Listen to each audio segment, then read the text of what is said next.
The rain at the gates of Ethelgard Palace did not wash away the humiliation. It only made it heavier.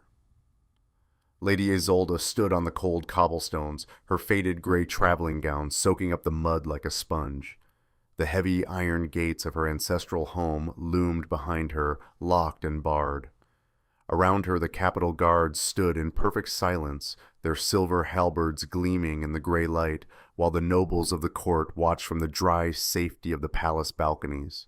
They were not here to bid her farewell. They were here to watch her break.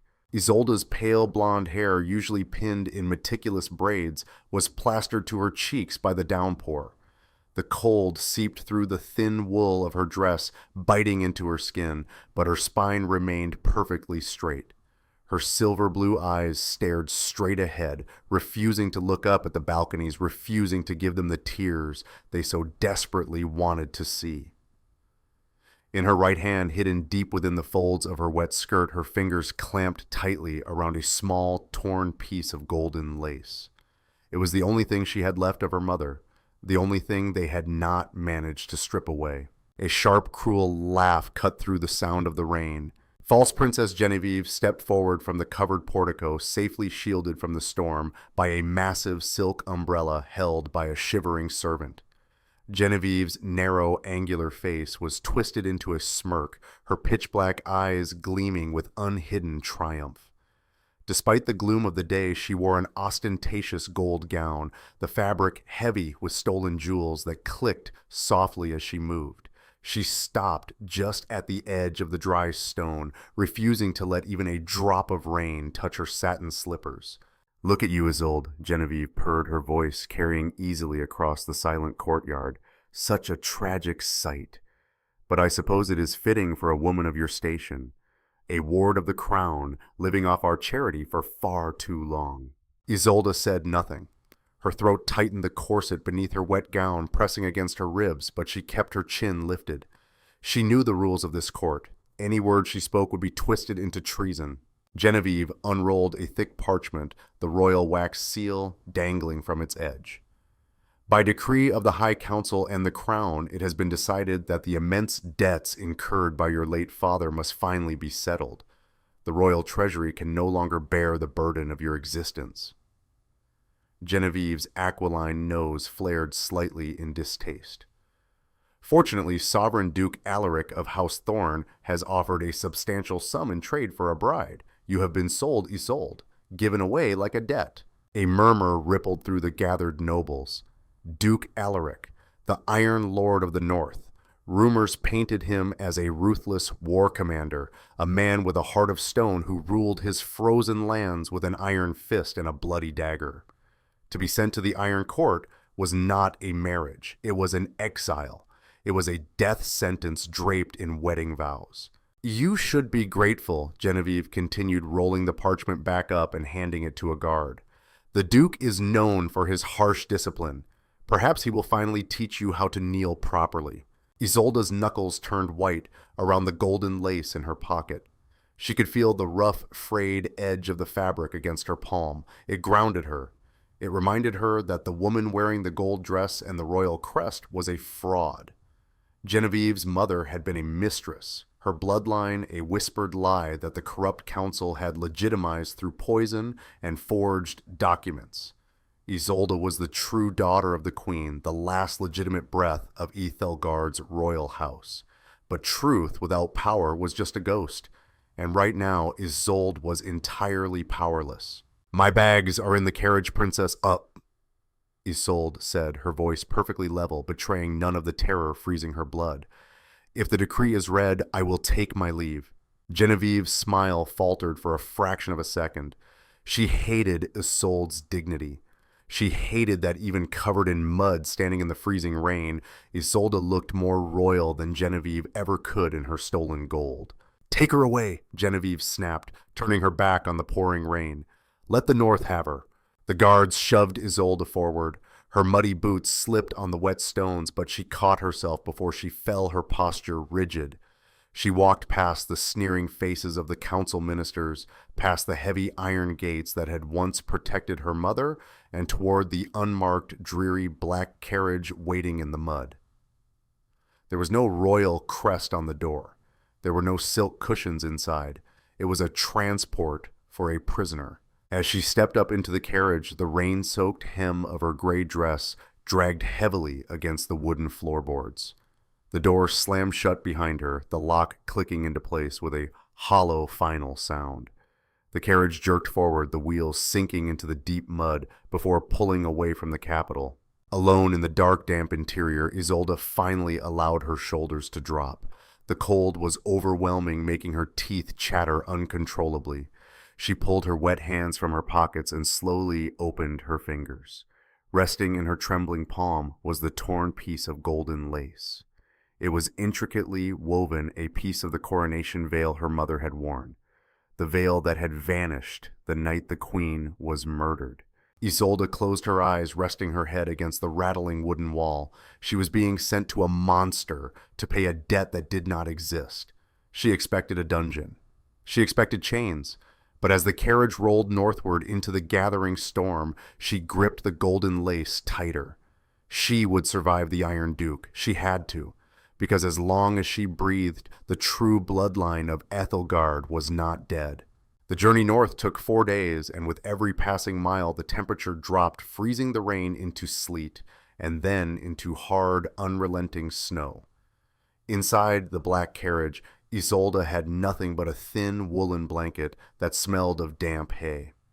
Her faded gray dress had dried, but the heavy mud caked onto the hem had hardened into a stiff, freezing weight that battered against her ankles with every jolt of the wheels. Her pale blonde hair, once plastered to her cheeks, was now dry and tangled, the perfect braids ruined by exhaustion and the constant swaying of the carriage. She did not cry. The tears had frozen in her chest long before they could reach her silver-blue eyes. Instead, she spent the hours running her thumb over the torn piece of golden lace. It was a tactile memory, a tether to the past. She remembered the scent of beeswax candles and heavy rose perfume in her mother's chambers. She remembered the weight of the royal crest, and she remembered the night the palace went completely silent, the night the traitor ministers claimed the queen had died of a sudden fever, locking the royal archives and crowning Genevieve's mother before the kingdom could even mourn. Now she was a piece of property, a ledger entry cleared by the wealth of House Thorne. Rumors of sovereign Duke Alaric echoed in her mind. They called him the Wolf of the North, a man who wore black leather gloves to hide the blood on his hands, whose amber eyes lacked any trace of mercy. He had fought 3 border wars and crushed 2 rebellions. Why would such a man pay a king's ransom for a disgraced, banished ward? The answer seemed terrifyingly simple: absolute control. The capital wanted her erased, and the Duke wanted a royal plaything he could break without consequence. On the evening of the 4th day, the carriage wheels ground to a halt. The sudden silence was deafening, broken only by the howling wind outside. A heavy iron latch clanked, and the carriage door was thrown open. Blinding torchlight spilled into the dark interior, stinging Isolde's eyes. "Out!" a gruff voice commanded. Isolde took a steadying breath, her ribs aching against her corset. She tucked the golden lace securely back into her pocket, arranged her frozen, muddy skirts as best she could, and stepped out into the freezing night. The Iron Court of Thorn was a massive fortress of dark gray stone rising from the snow-covered cliffs like a giant's fist. There were no delicate glass windows or manicured gardens here, only thick walls, iron braziers burning with roaring fires, and courtyard stones swept clean of snow. A line of heavily armored guards stood at attention, their expressions unreadable beneath iron helms. Isolde stood by the carriage wheel, shivering violently despite her best efforts to remain still. She looked like a beggar. Her gray gown was stained and stiff with dried mud, her face pale and drawn from starvation, her posture rigid out of pure defense. She waited for the guards to seize her arms, to drag her to the dungeons or to a dark, freezing cell. Instead, the heavy oak doors of the keep opened, and silence fell over the courtyard. The guards immediately lowered their halberds, striking the stone floor in a synchronized, echoing salute. A man stepped out into the torchlight. Sovereign Duke Alaric of House Thorne was taller than the rumors suggested, his broad shoulders filling the heavy crimson velvet doublet he wore. His auburn hair was wavy and windblown, untouched by the powdered wigs favored by the capital's nobles. His face was a strong, square structure of harsh angles, dominated by a sharp Roman nose and a heavy jaw. But it was his eyes that caught the torchlight amber piercing and entirely devoid of the cruelty she had braced herself for. He wore black leather gloves just as the whispers claimed, and at his belt hung a ceremonial dagger with a ruby hilt. He walked down the stone steps slowly, his gaze fixed entirely on her. Isolde forced herself to meet his eyes. She would not cower. She would not let him see the fear tightening her throat. She was the daughter of a queen, even if she looked like a vagabond. Alaric stopped a few feet away. He did not sneer. He did not look at her with the calculating gaze of a man inspecting purchased goods. His amber eyes swept over her shivering frame, noting the mud-caked hem of her dress, the thinness of her cloak, and the pale, exhausted set of her jaw. A muscle in his cheek twitched. "My Lord Duke," Isolde said, her voice surprisingly steady, though brittle as ice. "I am Lady Isolde. I assume your steward has the royal decree outlining the terms of my transfer." Alaric remained silent for a long moment. The wind whipped around them, tearing at her skirts. Slowly, he reached up and unfastened the heavy, fur-lined cloak from his own shoulders. He stepped closer, the sheer physical presence of him making her breath hitch, and draped the massive cloak over her shivering shoulders. The sudden warmth was overwhelming, smelling of pine wood smoke and cold iron. "I do not care about the decrees of the capital," Alaric said. His voice was a deep, resonant baritone, quiet, but carrying absolute authority. "And I do not trade in human lives." Isolde froze, her silver blue eyes widening slightly in confusion. "But the debt. The council sold me to you." Alaric's jaw tightened, a flash of pure, cold anger darkening his amber eyes, not directed at her, but at the words themselves. He looked down at her muddy boots, then back up to her face. "You are not a debt, Lady Isolde," Alaric said quietly, his words cutting through the howling wind with perfect clarity, "and you are not property. You are a sovereign guest of the Iron Court, and under my roof no one will ever force you to kneel." The absolute sincerity in his voice hit her harder than a physical blow. Isolde stared at him, the defensive walls she had built over 4 agonizing days suddenly cracking. The capital had given her away to be destroyed, but the Duke's first words had just rewritten the rules of her survival. Alaric offered his gloved hand, not as a command, but as a choice. "Come inside. You are freezing." For the first time since her mother died, Isolde reached out and took a hand that did not want to hurt her. The heavy oak doors of the Iron Court slammed shut, cutting off the howling wind and the freezing rain. Inside the grand hall was cavernous, built of dark stone and lit by massive iron braziers that cast a warm, flickering glow over the ancient tapestries.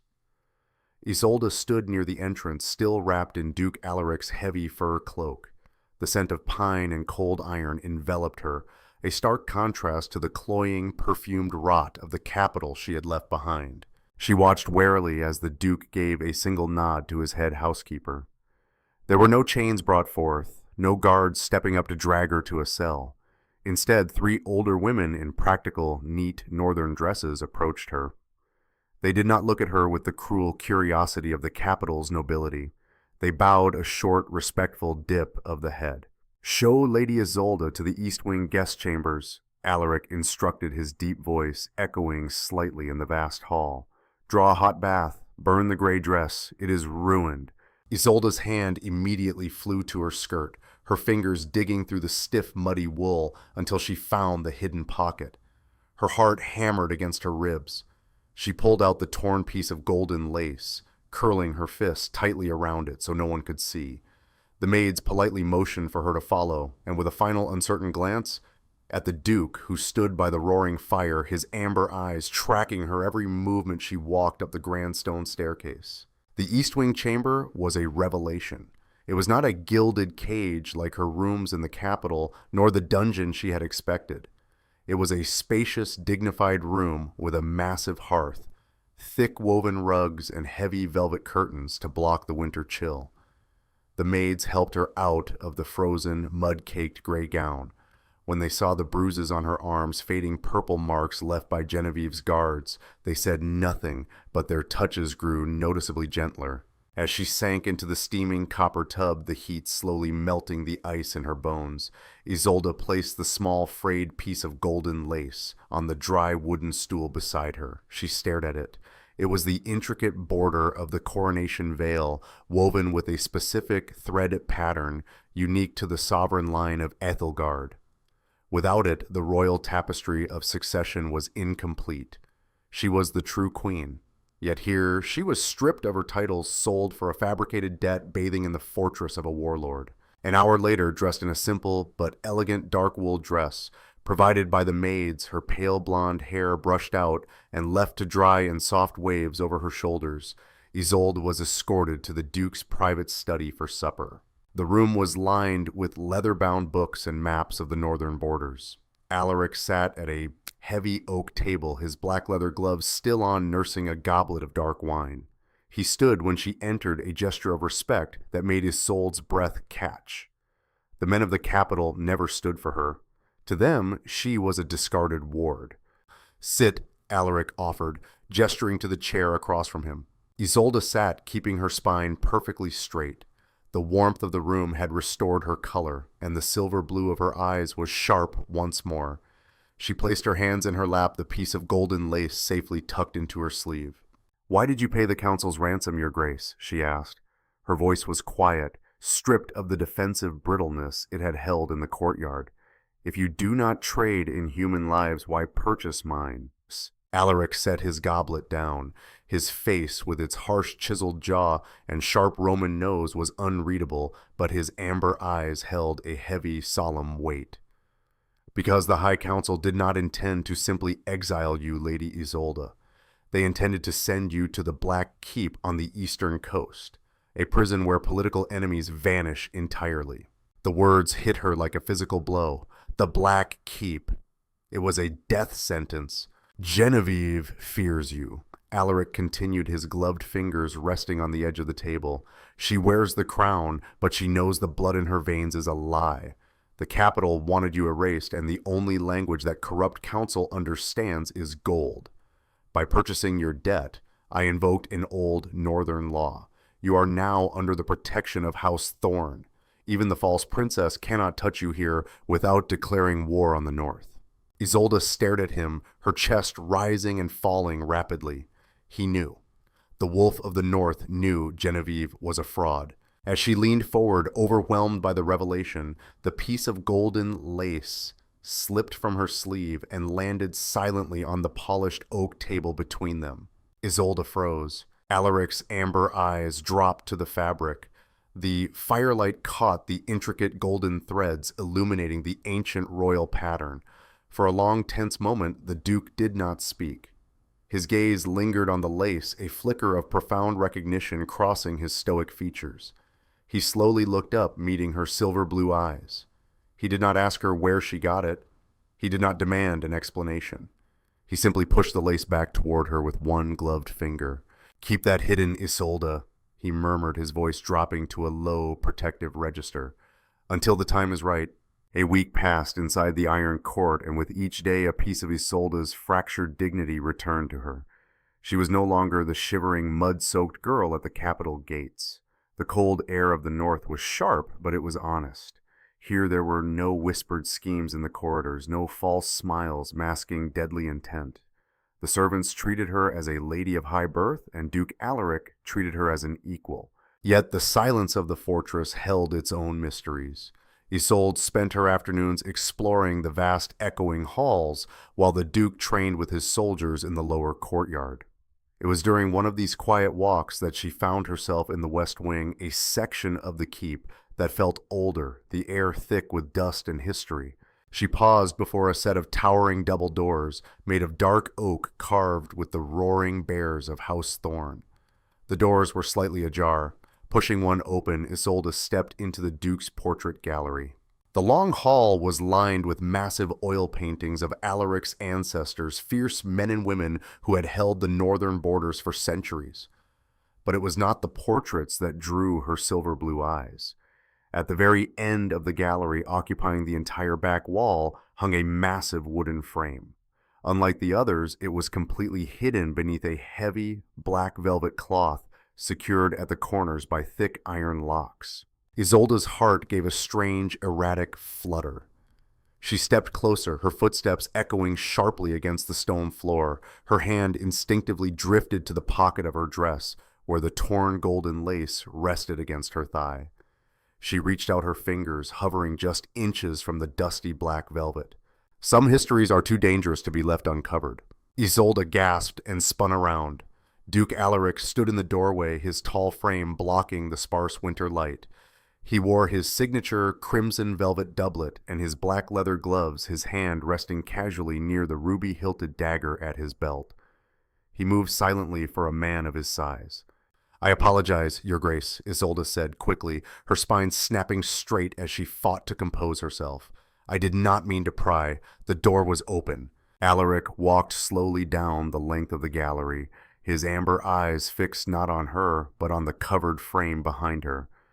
"You have nothing to apologize for. There are no forbidden rooms for you in this keep, Isolde." He stopped beside her, staring at the black velvet. "My grandfather ordered that piece sealed on the night your mother the queen was crowned. He swore an oath that it would not be unveiled until the true bloodline was secure." Isolde's breath hitched. Before she could ask what lay beneath the cloth, the heavy, resounding blast of the courtyard horn echoed through the keep. It was a harsh, urgent sound, the signal for an official envoy. Alaric's jaw tightened, the lines of his square face turning to granite. He turned on his heel, his crimson doublet sweeping behind him. "Stay here," he ordered quietly, but the command was absolute. Isolde did not stay.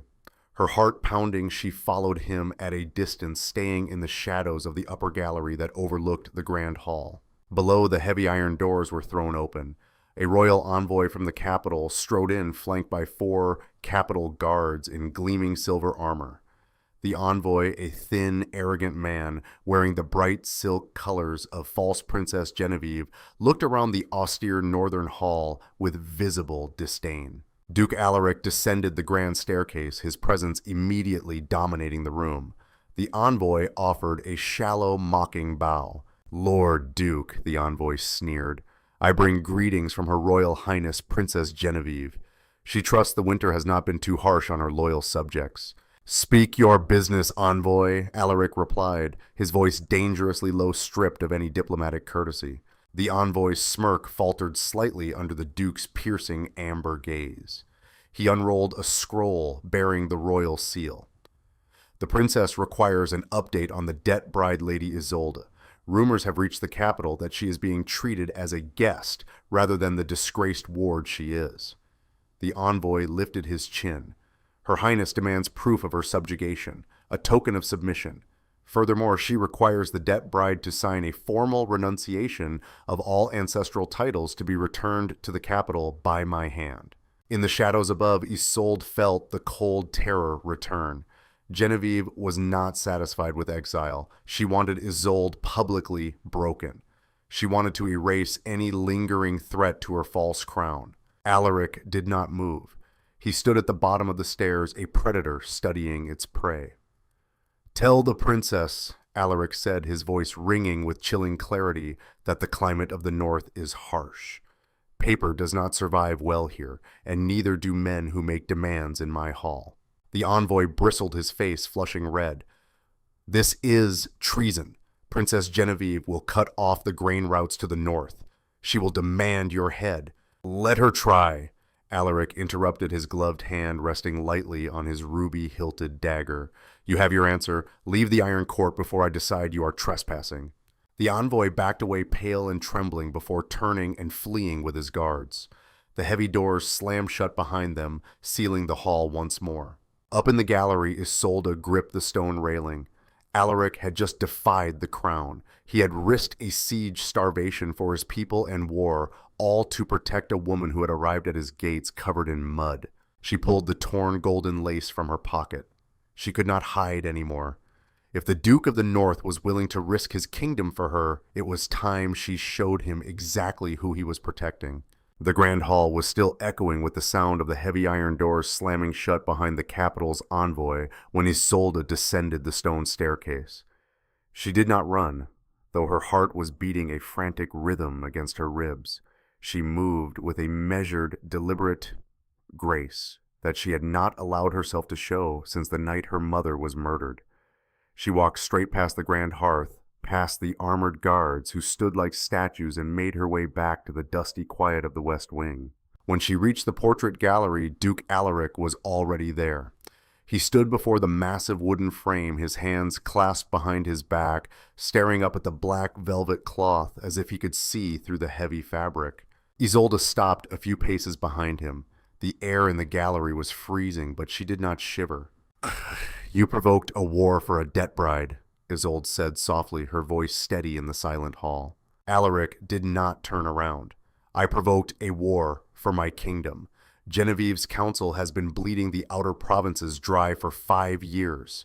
They use your name as a warning and my borders as a threat. It ends now." "You told the envoy paper does not survive well in the north." Isolde continued, taking a step closer. She pulled the torn piece of golden lace from her pocket, wrapping it carefully around her fingers. "But what of tapestry your grace does woven thread survive the winter?" Alaric finally turned. His amber eyes dropped to her hands, locking onto the golden lace. The sharp angles of his face tightened, a silent tension vibrating through his large frame. Without a word, he reached beneath his crimson velvet doublet and produced an old, heavy iron key. He stepped up to the massive frame, inserted the key into the thick iron locks at the bottom corners, and turned them. The locks opened with a harsh, grinding snap. Alaric gripped the edge of the black velvet and pulled. The heavy cloth fell to the floor in a cloud of dust, revealing an ancient, magnificent tapestry. It was not a portrait of a battle or a map of the north. It was the royal succession tapestry of Ethelgard. Woven in brilliant silk and spun gold, it depicted the unbroken matrilineal bloodline of the sovereign queens, each figure holding the founder's crown. Names and dates were stitched beneath each ruler, forming an undeniable, legally binding registry of the royal house. But at the very bottom right corner, where the lineage of Isolde's mother was woven, the tapestry had been violently slashed. A jagged, uneven piece of the fabric was missing, leaving the final royal crest incomplete, and the name of the heir entirely absent. Isolde's breath hitched in her throat. She stepped up to the tapestry, her silver blue eyes wide as she traced the edge of the cut. "On the night your mother died," Alaric said, his voice a low rumble that seemed to vibrate through the stone floor, "a loyal servant of the queen arrived at these gates on a dying horse. He brought the tapestry smuggled out of the royal archives just hours before the traitor ministers burned the records. But the council had already caught up to the queen's chambers. The servant told my grandfather that Her Majesty cut the final piece of the succession out herself, hiding it before they killed her." Isolde's fingers trembled. Her mother had known they were coming. She had destroyed the only legal proof of the capital's succession to keep it out of the hands of the usurpers, hiding the missing piece where no one would think to look sewn into the hem of her daughter's coronation veil. With painful slowness, Isolde lifted her hand. She pressed the torn piece of golden lace against the jagged, empty space on the tapestry. It was a perfect match. The frayed edges locked together, the golden threads aligned flawlessly, completing the intricate design of the Ethelgard crown, intertwining with the maternal bloodline. Beneath the completed crest, woven in shimmering silver thread that caught the dim light of the gallery, was a single name: Isolde. Silence fell over the gallery, heavier than the winter snow outside. Alaric stared at the completed tapestry. For a man who commanded armies and ruled the brutal north, he looked entirely breathless. The rumors in the capital had painted her as a bastard, a ward, a mistake. But the ancient laws of Ethelgard required the physical completion of the succession tapestry to legitimize a sovereign. The piece she held in her hand was not just a memory. It was the absolute, undeniable proof of the throne. Slowly, deliberately, Duke Alaric reached up with his left hand. He grabbed the fingers of his right black leather glove and pulled it off, tossing it onto the floor. It was the first time she had seen his bare hand. His skin was scarred and rough, the hand of a warrior. He placed his bare palm over hers, pressing her hand and the golden lace firmly against the tapestry. "You are not a banished bride," Alaric whispered, his amber eyes burning as they met hers. The cold restraint in his face cracked, replaced by a fierce, terrifying loyalty. "You are the crown." The peace of the Iron Court shattered exactly 8 days later. Isolde was in the Duke's study reading through the ancient ledgers of northern trade when the warning horns blew. It was not the single short blast of a diplomatic envoy. It was a long, shrieking wail that echoed off the mountains and sent the ravens scattering from the high towers. It was the sound of an approaching army. Alaric threw open the study doors, his armor already half-fastened, the crimson cloak of House Thorn billowing behind him. His face was a mask of cold fury. "Genevieve," he said simply. Isolde stood up, her heart slamming against her ribs. She brought an army. She brought the royal vanguard, 3,000 men. Alaric strode to the window, staring out at the valley below. "She thinks she can intimidate the North into surrendering you. She is demanding an audience in the grand courtyard." Isolde crossed the room and looked out the window. Down in the valley, a sea of silver armor was marching through the snow.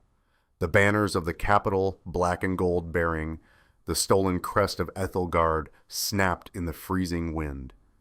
In the center of the formation was a massive gilded carriage, absurdly opulent against the harsh northern landscape.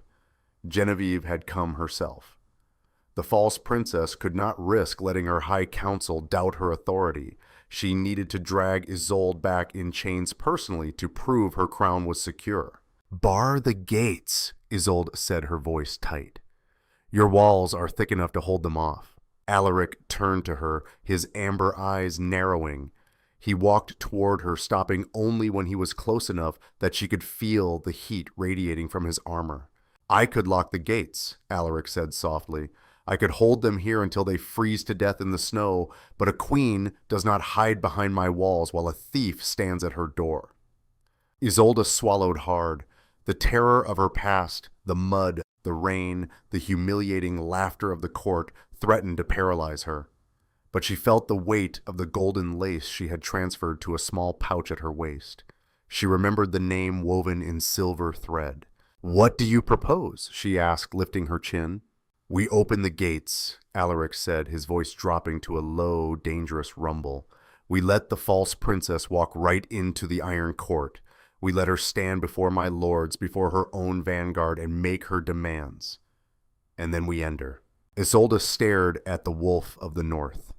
He was not asking her to fight with a sword. He was asking her to fight with her dignity. He was asking her to step into the light and claim what was hers. "I will not face her in rags," Isolde said, her voice finding an absolute icy calm. A fierce, proud smile touched the corner of Alaric's mouth. He gestured to the door where his head housekeeper was already waiting, holding a heavy garment bag. An hour later, the heavy iron gates of the Iron Court shrieked open. Genevieve's vanguard marched into the courtyard, their boots stamping loudly on the frost-covered stone. Genevieve herself stepped out of her gilded carriage, flanked by the traitor minister, Malcor, and a dozen elite guards. She wore a heavy cloak of white mink over her ostentatious gold dress, a jeweled diadem resting on her black hair. She looked around the grim gray fortress with an expression of supreme disgust. Duke Alaric stood at the top of the grand stone steps leading to the keep.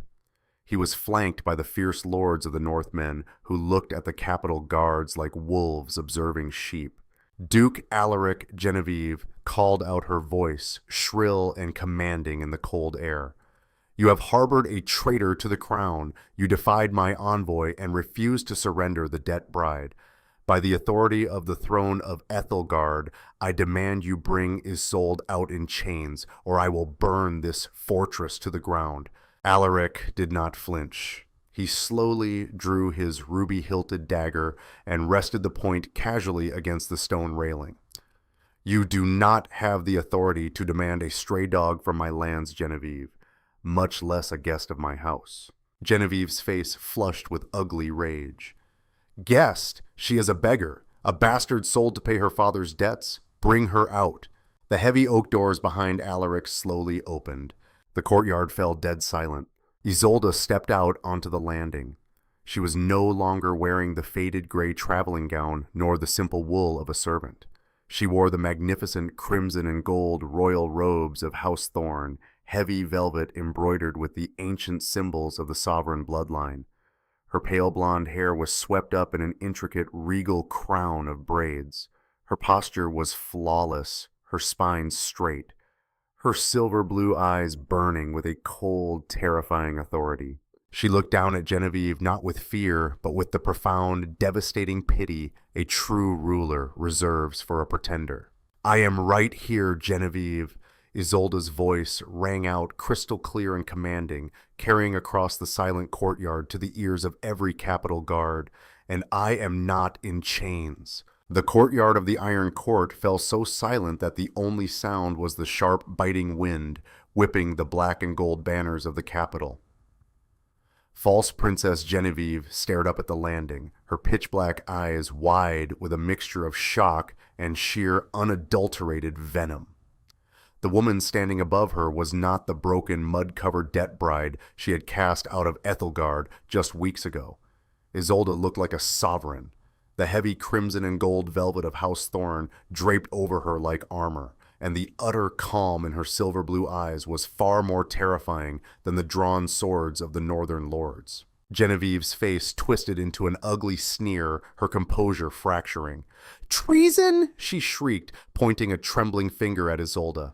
"She wears royal colors. She claims a title stripped from her by the High Council commander. Vance, arrest her at once. Arrest the Duke for harboring a traitor." The commander of the Royal Vanguard, a hardened veteran in gleaming silver armor, stepped forward with his hand on his sword hilt. But before he could even draw his blade, a terrifying, synchronized sound echoed through the courtyard. Asterisk shing, asterisk. Every single northern lord, every armored guard of the Iron Court drew their steel in unison. The sound was deafening, a promise of absolute slaughter. They did not shout, they did not break formation, they simply stood there, a wall of iron and fury, ready to butcher the Capitol Vanguard at a single nod from their duke. Alaric did not draw his weapon. He did not need to. He stood beside Isolde, his sheer physical presence radiating lethal authority. "You bring a vanguard to my home, Genevieve?" Alaric's voice boomed, deep and resonant, effortlessly cutting through the tension. "But you hide behind forged papers and corrupt ministers. If you truly believe Lady Isolde is a traitor, you will prove it under the ancient laws of Ethelgard, not in the mud, in the succession hall." Genevieve gritted her teeth. She looked at the drawn swords of the Northerners, then back at her own vanguard. A battle here would be a bloodbath, and she was a coward at heart. She glanced at Minister Malcor, who gave her a short, confident nod. They had the council's decrees. They had the royal seal. In their minds, Isolde had nothing but the Duke's arrogance. "Fine," Genevieve spat, pulling her white mink cloak tighter. "Let your lords and my commanders witness her execution. I will see her beheaded on your own marble floors, Alaric." The massive iron doors opened wider, and Alaric extended a hand, guiding Isolde inside. The procession that followed was tense and silent. The Vanguard commanders Malcor and Genevieve marched into the succession hall, a vast, cavernous room lit by 1,000 beeswax candles resting in massive iron chandeliers. At the far end of the hall stood an ancient stone dais, the traditional seat of judgment in the north. Behind the dais, spanning 30 feet across the stone wall, hung the massive wooden frame covered entirely by the black velvet cloth. Isolde ascended the steps of the dais, turning to face the intruders. Her spine was perfectly straight, her hands clasped elegantly in front of her. She felt the heavy gaze of Commander Vance and the Vanguard captains. These were men sworn to the true crown. They didn't play politics, they followed the bloodline. Genevieve marched right up to the base of the dais, Malcor scurrying beside her like a rat. "Read the decree, Malcor," she demanded. "Read her crimes so these northern savages can hear why their duke will hang alongside her." Malcor unrolled a heavy parchment, his hooded green eyes gleaming with malice.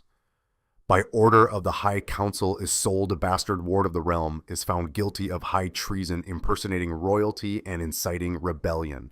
The penalty is death. The crown of Ethelgard, rightfully worn by Princess Genevieve, demands immediate justice. The crown of Ethelgard, Isolde said softly. Her voice was not loud, but it possessed a strange, resonant acoustics in the stone hall that made every man pause. Isolde took a single step down the marble stairs. You wear my mother's crown, Genevieve. You sit on her throne. You sleep in her chambers. But a crown is just metal, and a throne is just a chair. The law of this kingdom is not written on parchment by corrupt men. Isolde's silver blue eyes locked onto the false princess, pinning her in place. The true law of Ethelgard is woven in thread and blood. Genevieve scoffed a nervous, breathless sound. You speak of the succession tapestry, a myth lost to a fire the night your wretched mother died. You have no proof of anything, Isolde. You are a ghost. Isolde did not look at Genevieve. She looked directly at Commander Vance, the leader of the vanguard. Commander, she said, her voice ringing with pure royal command. Do you know the penalty for serving a false bloodline? Vance stiffened his hand, resting on his sword. Death, my lady. But Princess Genevieve was recognized by the high priest and the council. Because they burned the archives, Alaric interrupted, stepping down to stand beside Isolde. Because they thought they had destroyed the only thing that could prove the truth. Alaric gestured to his guards standing by the massive frame. Unveil it. The guards gripped the heavy ropes. With a sharp pull, the black velvet cloth cascaded to the floor in a massive cloud of dust. The royal succession tapestry of Ethelgard was revealed in the flickering candlelight. The vanguard commanders gasped. Even Malcor took a step back, his face draining of all color. The tapestry was massive, an undeniable, perfectly preserved historical artifact. But every eye in the room was immediately drawn to the bottom right corner, the jagged, violently slashed hole where the final royal crest should have been. My mother cut the final piece from the loom hours before she was murdered, Isolde said, her voice echoing in the dead silence of the hall. She hid the truth where the council could never reach it. Genevieve's face contorted in panic. It's a forgery! A northern trick Alaric had it made to steal my throne. Look at it. It is incomplete. It proves nothing. You are right, Genevieve, Isolde said, her voice dropping to a terrifyingly calm whisper. It is incomplete. Slowly, deliberately, Isolde reached into the small velvet pouch at her waist. She drew out the frayed, torn piece of golden lace. The candlelight caught the intricate gold and silver threads, the ancient royal weaving pattern, shining brilliantly against the dark room. Isolde descended the final steps, walking right past a trembling Genevieve, and stopped before the tapestry. She turned her head, looking at the commander of the vanguard. Come closer, Commander Vance, Isolde ordered. Witness the law of your kingdom. Commander Vance hesitated for only a fraction of a second before his military discipline took over. His heavy boots echoed like hammer strikes on the marble floor as he marched up to the tapestry, stopping just inches from where Isolde stood. Behind him, the other vanguard captains broke rank, crowding closer, their eyes wide with disbelief. Isolde held up the torn piece of golden lace. She did not rush. Her hands were perfectly steady. She pressed the jagged edge of the lace directly into the slashed hole of the tapestry. The fit was absolute. It was not just a match of shape. The threads of spun gold and silver aligned flawlessly, continuing the intricate royal crest of Ethelgard without a single disrupted weave. The border connected. The bloodline branch extended. And there, shining in immaculate silver thread beneath the mother's crest, was the name woven into the kingdom's history on the day of her birth, Isolde *. A collective breath was drawn into the lungs of every soldier in the room. The weaving technique of the sovereign tapestry was a lost art created with threads spun in a mixture of gold and crushed jewels.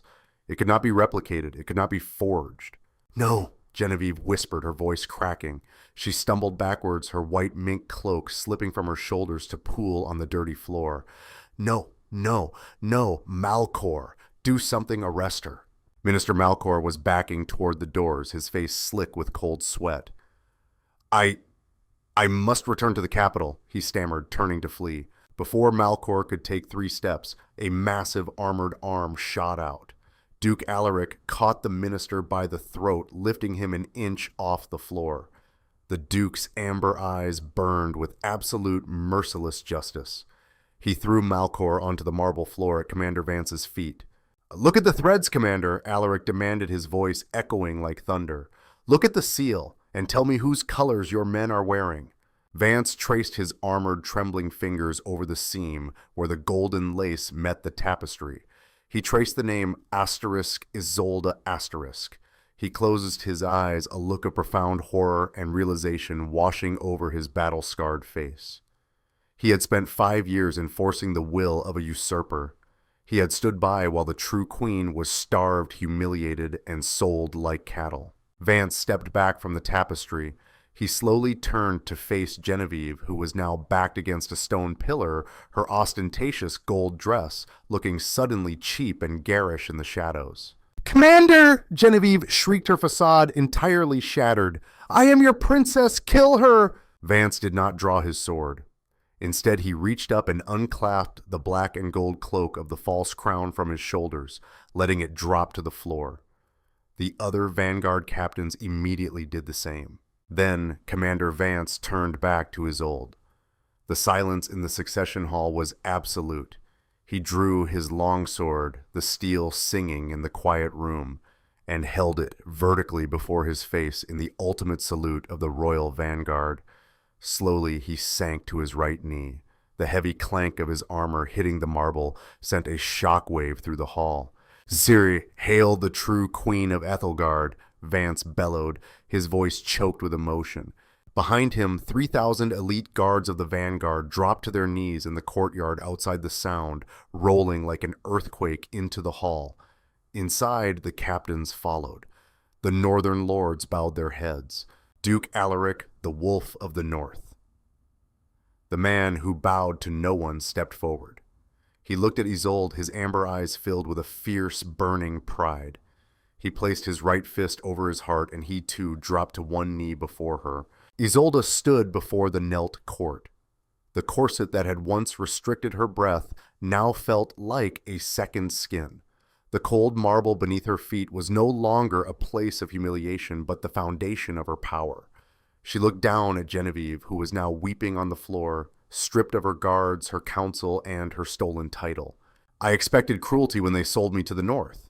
Isolde's voice rang out clear, elegant, and chillingly calm. "I expected a dungeon, but a false queen's greed is always her undoing. You did not banish me to a wasteland, Genevieve. You sent me to the only man loyal enough to help me take back my crown." Genevieve sobbed, pressing her face to the cold stone. "Mercy, Isolde, please. We share blood." "We share nothing," Isolde said softly. "You are stripped of the royal name. You and the traitor council will face the justice of the courts you corrupted. Take them to the holding cells." Vance and his men surged forward, seizing a screaming Genevieve and a weeping Malcor, dragging them out of the succession hall. The echoes of their terror faded into the stone corridors, leaving the hall bathed in the warm, quiet glow of the beeswax candles. The kingdom had bowed, the truth had won, and the banished bride standing tall in crimson and gold had finally come home. The storm outside the Iron Court finally broke the next morning. Pale winter sunlight pierced through the heavy clouds, reflecting off the pristine, untouched snow that blanketed the valley. The black and gold banners of the false crown had been torn down from the courtyard walls, burned in the great braziers, and replaced by the ancient silver crest of the true Ethelgard bloodline, flying alongside the crimson roaring bear of House Thorn. Inside the Duke's private study, the air was warm, smelling of cedar and old parchment. Isolde stood by the large arched window, looking out at the Vanguard troops who were now swearing new oaths of loyalty in the courtyard below. She wore a simple, elegant dress of deep sapphire, the true color of her royal house. The weight of the kingdom rested on her shoulders, but for the first time in her life, she did not feel like she was carrying it alone. The heavy oak door opened softly. Duke Alaric entered, closing it behind him.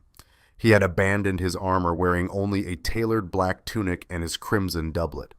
He walked toward her, his movements silent, stopping just beside her at the window. For a long moment, neither of them spoke.